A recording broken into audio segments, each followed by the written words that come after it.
Amigos, ya estamos en un nuevo programa de En Perspectiva y hoy tenemos a un experto en un tema que es muy importante porque está ahora a la orden del día, que es el transhumanismo.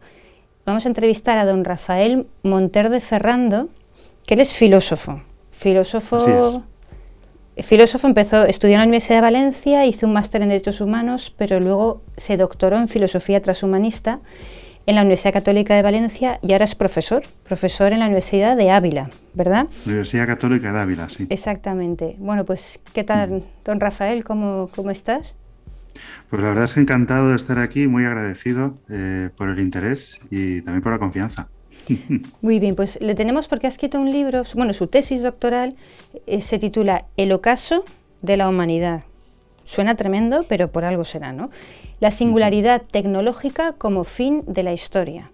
A ver, explícanos un poco por qué ocaso de la humanidad y luego nos explicas, por favor, singularidad tecnológica. Es como un técnico que nos suena un poco raro.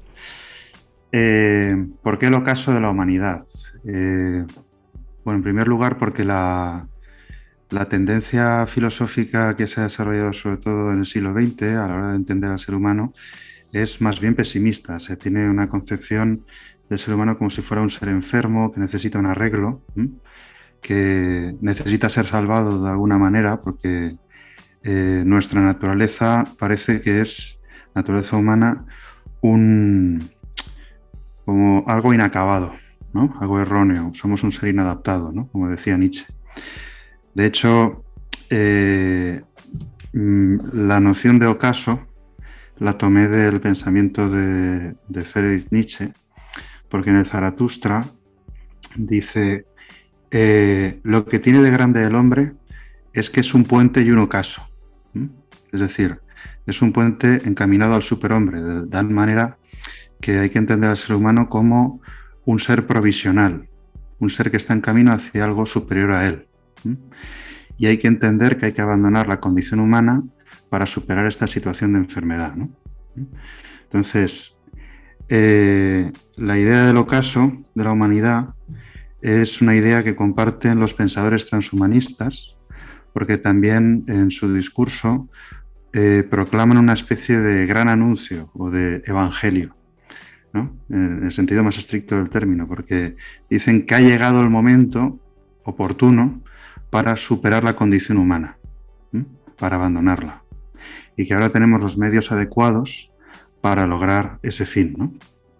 Entonces, la segunda parte del título, el de la singularidad tecnológica como el fin de la historia, lo elegí precisamente por esto, porque los transhumanistas abogan que ahora mismo tenemos recursos tecnológicos suficientes como para llevar a cabo esa tarea y que los intentos previos por lograrlo o por lograr ese fin, pues son intentos fallidos, ¿no?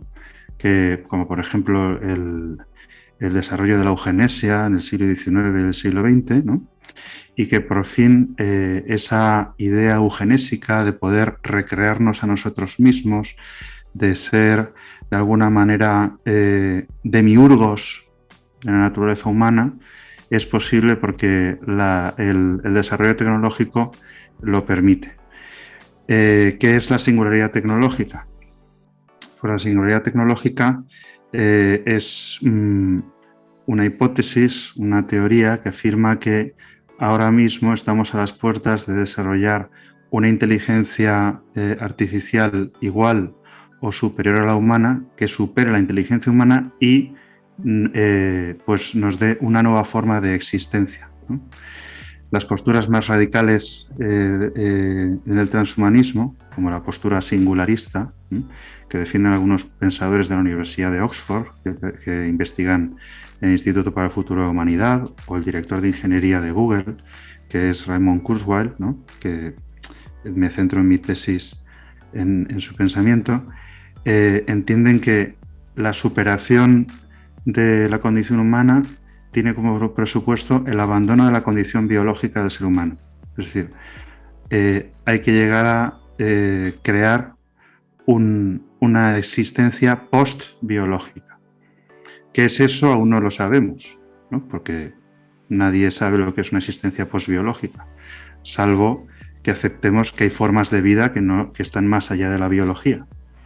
pero eso ya anularía el transhumanismo, ¿no? Porque igual eso supone que existe una realidad trascendente y el transhumanismo tiene como presupuesto que no existe esa realidad trascendente. Pero bueno, eso lo explicaremos más adelante cuando me centré en los autores y la historia del transhumanismo. Si quieres. Pues dos cosas. ¿Qué ha aportado la ideología transhumanista de la que estamos hablando? ¿Y qué nos podrías decir de Julian Huxley, ¿no? Que es importante en este mundo del transhumanismo? Me has preguntado primero qué ha aportado a... De positivo el transhumanismo a este ocaso de la humanidad. Vale. Lo que los transhumanistas consideran positivo de su propuesta es que renuevan el optimismo hacia o por el progreso de la humanidad, ¿no? Es decir, los transhumanistas parece que han, con su discurso, puesto en marcha de nuevo la locomotora del progreso. ¿Pero qué es progreso para ellos? O sea, ¿en qué falla el hombre? Que es lo que yo no acabo de entender. ¿Por qué el hombre está en su ocaso? ¿Dónde viene la debilidad del hombre? ¿Dónde ven la debilidad del hombre? Pues, por ejemplo, en la vulnerabilidad humana. El hecho de que podamos enfermar, que tengamos un cuerpo frágil o la posibilidad de morir, consideran que es una situación injusta o una especie de enfermedad. De hecho, llegan a identificar la muerte como una enfermedad que se puede curar. Pero todo biológico, entonces. O sea, aquí no hay amor, aquí todo es desde un punto de vista del hombre como ser biológico, entiendo. Por supuesto. No solo como ser biológico, sino como la aparición dentro de la historia de la naturaleza de un ser consciente. Entonces, ¿qué es la conciencia humana? Es, como decía Julian Huxley, o el ser humano, la evolución hecha consciente de sí misma, de tal manera que podemos comenzar a emanciparnos, a liberarnos de las leyes de la naturaleza y vivir libremente. Es decir, de alguna manera hay cierto anarquismo, tanto epistemológico como antropológico, que lo que presupone es que podremos hablar de libertad cuando no estemos sujetos a las leyes de la naturaleza. Mientras tanto, estaremos limitados y nuestra existencia pues estará sometida a esa condición natural o biológica. ¿Por qué? Porque las reglas de juego de la naturaleza no las hemos puesto nosotros. O incluso, como afirma Raymond Kurzweil, resulta que es una naturaleza tonta, ¿no? Dice que la materia, al carecer de conciencia, carece de dirección, carece de causa final, ¿no? Que diría Aristóteles, ¿no? Entonces, lo que se oculta o se presupone aquí es toda una cosmovisión sobre la realidad de las cosas, ¿no? Es decir,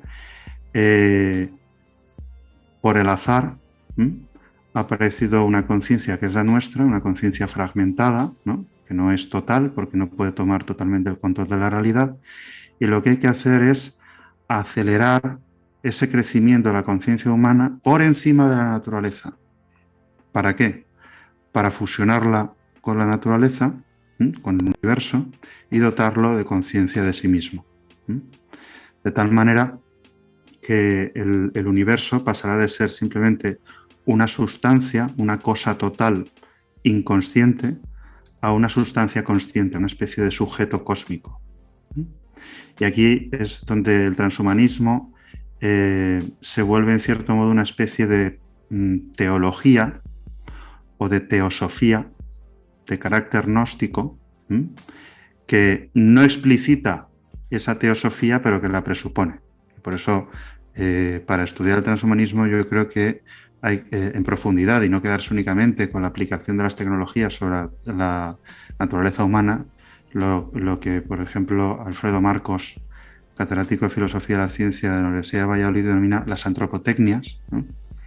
de la aplicación de las antropotecnias no es únicamente el objetivo principal del transhumanismo, sino que detrás de él existe ese presupuesto cosmológico, ¿no? La verdad es que se entiende, en el fondo los entiendo porque tienen razón. Es decir, el hombre es limitado, es vulnerable, pero el que tiene una visión fundamentada en Dios sabe cuál es el origen de eso y entiende que el hombre tiene un más allá que le espera, que estará liberado de su cuerpo, que estará, ¿no? Cuando uno muere, cuando uno es creyente, sabe que cuando muere su alma se desprenderá y entonces no tendrá la limitación del cuerpo como la tenemos ahora. O sea, en realidad todo es consecuencia de quitar a Dios del medio, porque la realidad la ven, el hombre es vulnerable. Lo que pasa es que entonces se inventan otra teología, se inventan una que también tiene sus riesgos. ¿Qué riesgos tiene entonces?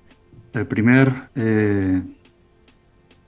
los transhumanistas son muy conscientes de que partimos de un contexto judeocristiano occidental, ¿no? Y por tanto hay que tomar posición, ¿no? ¿Cuál es la postura? Pues la deja muy clara Julian Huxley en una obra que escribió en 1927. Se titula Religión sin revelación.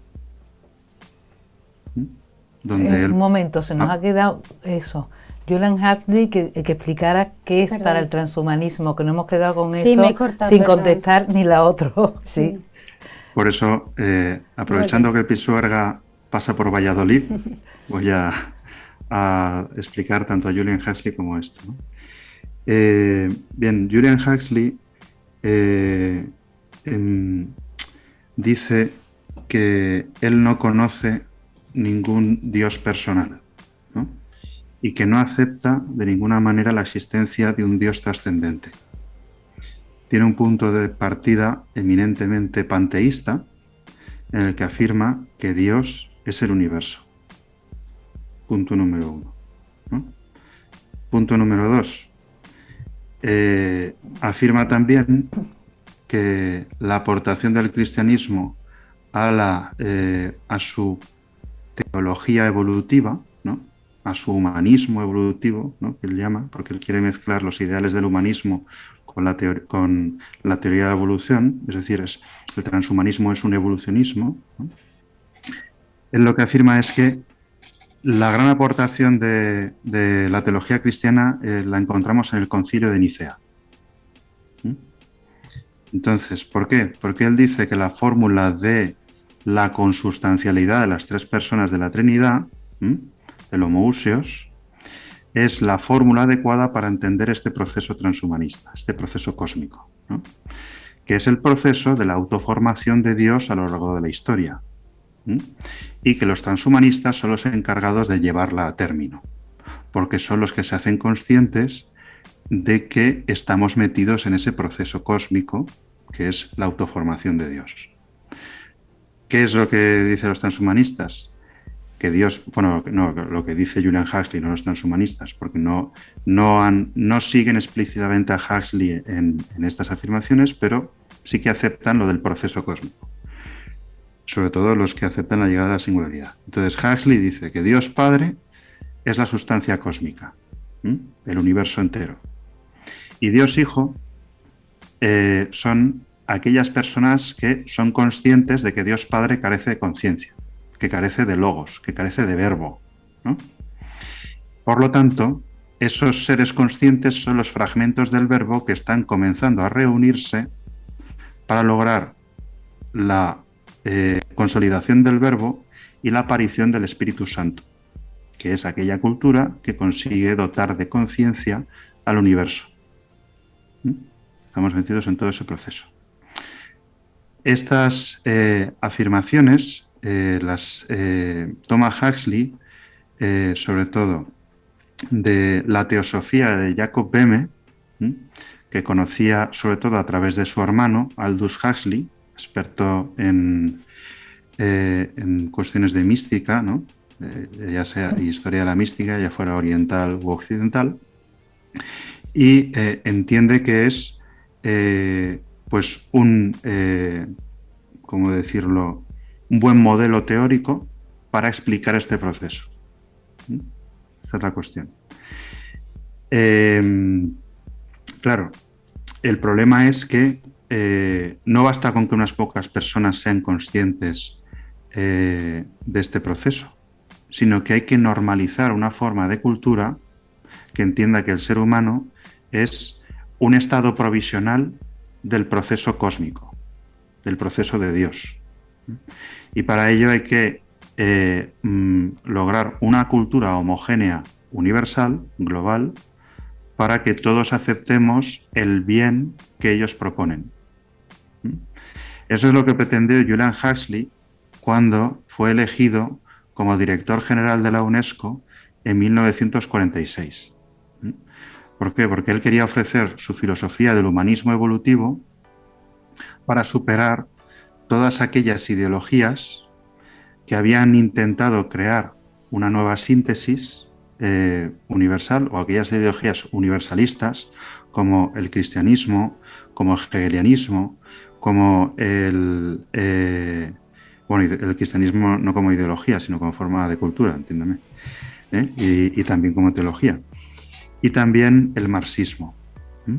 Entonces, ¿con qué impedimentos encontró Huxley entre 1946 y 1948? Era el inicio de la Guerra Fría, y los dos bloques, el futuro bloque de la OTAN y de la Unión Soviética, no vieron con buenos ojos la propuesta, porque suponía una renuncia a su cota de poder. Y por eso fue destituido en el 48. Sin embargo, esos 2 años fueron muy fecundos. ¿Por qué? Porque Julian Huxley conoció en París, a través de Edmond Blanc, a un teólogo católico que había desarrollado una teología con algunos elementos similares a los que él, a los suyos, ¿no? A los de su discurso. Y ese teólogo fue un sacerdote jesuita llamado Pierre Teilhard de Chardin. Ambos se hicieron amigos desde entonces y ambos empezaron a pensar juntos cómo crear ese discurso de una manera sugerente, con ciertos elementos de las ciencias, de la filosofía y de la teología. De hecho, fue el propio Teilhard el que empezó a hablar de la transhumanización, ¿no? Y de que había que lograr ese estado ultrahumano de la historia, etcétera, etcétera, etcétera, ¿no? La diferencia entre ambos es que mientras Teilhard aceptaba cierta finalidad en el cosmos con la teoría del punto omega, Huxley no veía ese punto omega, sino que él entendía que había que realizar una revolución cultural. Teilhard, en cierto modo, entendía que todo progresaba de manera directa a través de la cristificación del universo, etcétera, etcétera, ¿no? Afirmación por la cual también fue muy criticado por los teólogos ortodoxos y de hecho aún no se le impidió enseñar, ¿no? Se le vetó desde el Vaticano y aún sigue sin estar aceptada su propuesta, pero se está empezando a volver a estudiar de nuevo. Entonces, ¿de dónde sacan tanto Teilhard como Huxley la palabra transhumanismo? La sacan de la obra de Dante Alighieri, porque la palabra transhumanismo procede de un neologismo que creó Dante en el canto primero del Paraíso de la Divina Comedia, que dice: el transhumanar no puede definirse por palabras. El anterior ejemplo baste a quien tenga algún día la experiencia. ¿Cuál era esa experiencia? Bien, Dante dice que en ese momento, en el canto primero, se para a contemplar a Beatriz cuando está contemplando las esferas más altas del paraíso, cuando está contemplando a Dios. Y la luz de Beatriz reflejada en sus ojos se proyecta en Dante y Dante se transforma y adquiere una nueva condición. Por eso transhumana, está más allá de la naturaleza humana. De alguna manera Dante se angeliza y por eso, al tener un nuevo cuerpo, puede ir ascendiendo por todas las esferas del cosmos aristotélico hasta llegar al empíreo y poder contemplar la Trinidad y encontrarse con la naturaleza humana de Cristo, que es Dios y hombre verdadero. Hay aquí pues todo un proceso de teosis, ¿no? De apoteosis de Dante, que es el ascenso, gracias a la gracia concedida por la misericordia de Beatriz, que hablando con la Virgen se compadecen de Dante porque está sufriendo antes del infierno, en la selva oscura, etcétera, etcétera, ¿no? Bien. Entonces, ¿esto quiere decir que la palabra transhumanismo es cristiana? No.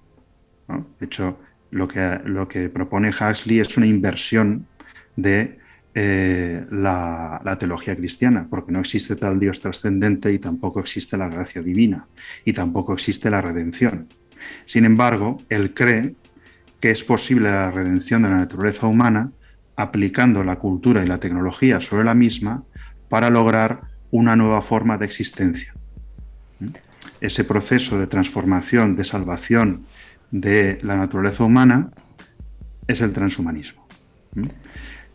¿Qué significa al final? Sí, es que nos quedan 5 minutos y nos gustaría que quedara claro para quien nos esté viendo, para un cristiano cuyo la persona de Dios es fundamental, la ley natural es fundamental, cómo actuar ante el transhumanismo, ¿en qué diferencias fundamentales hay entre el cristianismo y el transhumanismo?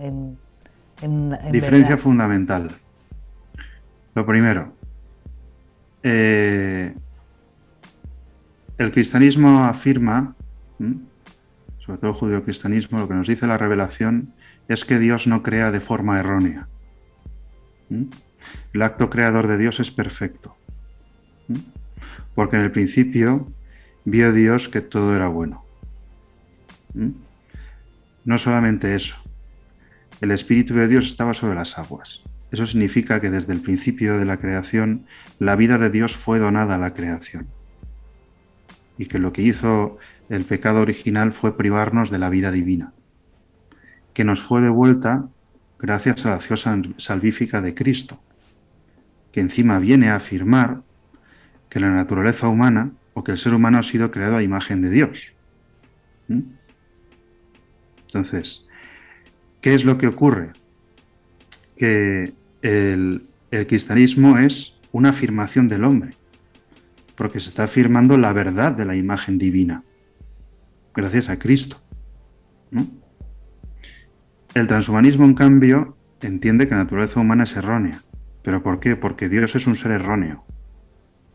Aquí está el gnosticismo del transhumanismo. ¿Por qué? Porque Dios desde el principio, como decía Jacob Boehme, como decía Hegel, como decía Nietzsche, es una gran contradicción eterna. Y el transhumanismo lo que quiere o pretende es salvar de esa contradicción a la humanidad, salvar a Dios de sí mismo y a la humanidad de Dios. O sea, que son ellos mismos dioses y se creen... Sí. Pero sí que es verdad, ahora, es muy interesante todo esto porque explica la base filosófica que hay detrás, que uno luego en las noticias lee, uy, qué guay, uno con un ojo no sé qué se lo implantan o con una mano no sé cuántos, parece como que es muy chuli y encima nos va a salvar de mucho y la inteligencia artificial es lo más de lo más. Pero es que lo que hay debajo es... Es tremendo, claro. Es tremendo, ¿no? entonces... O sea, sí. De hecho, lo de la inteligencia artificial también hay que tomarlo con pinzas, ¿no? Porque, a ver, no todos los desarrolladores de inteligencia artificial tienen esta creencia transhumanista. Claro, ni son conscientes tampoco. No son conscientes porque la inteligencia artificial simplemente es un instrumento muy útil. Claro, la diferencia es para qué lo usas, claro. Vale. Claro. Es un instrumento. Otra cosa es que uno tenga presupuestos mágicos, herméticos, gnósticos, que le hagan pensar que de alguna manera la inteligencia artificial es la creación de una mente consciente. Es decir, es como si crearas un golem, ¿no? Como el golem de Praga, ¿no? Bien. Entonces, esto no lo piensan todos los desarrolladores de inteligencia artificial. De hecho, muchos son escépticos con la idea de crear un ser consciente. Simplemente dicen, esto es un instrumento muy útil, por su capacidad de cómputo y, de, en cierto modo, de autoaprendizaje, y que aprende a hacer nuevos cálculos, ¿no? Nuevas variables, etcétera, etcétera. Y ahí está la genialidad de la inteligencia artificial. Es un instrumento de cómputo maravilloso. Ya está. Que lo estamos empezando a tener hoy en día. Ahora, de ahí a pensar que la inteligencia artificial es la creación o la producción del verbo de Dios, que es lo que afirman desde las posturas transhumanistas, pues esa afirmación es mágica. Procede del hermetismo de los primeros siglos del cristianismo y de la gnosis antigua, ¿no? Y también procede de la gnosis moderna y contemporánea, ¿no? Son posturas que entienden que el verbo de Dios no es eterno y que no es consustancial con el Padre. Y por tanto, quien tiene poder sobre el verbo también tiene poder sobre Dios y adquiere el poder de Dios para convertirse en el demiurgo del universo. Este es el matiz, punto. que no es cualquier matiz. En absoluto. ¿No? Pero bueno, estas afirmaciones son propias de las distintas tradiciones del gnosticismo, con un cierto carácter cristiano, que toma el lenguaje también de la teología cristiana y elabora su propio discurso. Y realmente ha sido como el derbi teológico de la historia del cristianismo. Que ahora tiene por eso Huxley dice, la cuestión está en el Concilio de Nicea, porque en el Concilio de Nicea se definió ya la fórmula del dogma trinitario. Después se continuó en el Concilio de Constantinopla y después ya en el Concilio de Calcedonia, con la doble naturaleza de Cristo, etcétera, etcétera, etcétera, ¿no? Pues muchas gracias, porque se nos acaba el tiempo. Es una pena porque seguiríamos. Yo tengo muchísimas preguntas, yo creo pero tenemos que cortar. Nos queda mucho por hablar, porque estamos al principio casi, y esto tenemos que aprender mucho. Sí. Así que pues, muchísimas gracias. La síntesis es que el transhumanismo de Huxley y la continuación del transhumanismo singularista es una interpretación de la evolución humana en clave arriana. El verbo está sujeto al tiempo, el verbo no es eterno, y corre a cargo de la acción humana el desarrollarlo y el llevarlo a cabo. Eso yo creo que podría servir de síntesis. Muy bien. Pues muchas de gracias. Base. La verdad es que parecía que habíamos acabado con los arrianistas y aquí nada. vuelven otra vez, pero con otros tintes, no. de verdad. Bueno, pues muchísimas gracias, Rafael, ha sido muy interesante y esperemos que dé mucha luz a la gente también para saber distinguir, ¿no? Que no toda la inteligencia artificial es mala, tampoco toda es buena. Entonces hay que estar como sabiendo, teniendo los conceptos muy claros para saber distinguir lo que nos quieren ir colando. Bueno, pues muchísimas gracias, amigos. Aquí nos despedimos y hasta el próximo programa.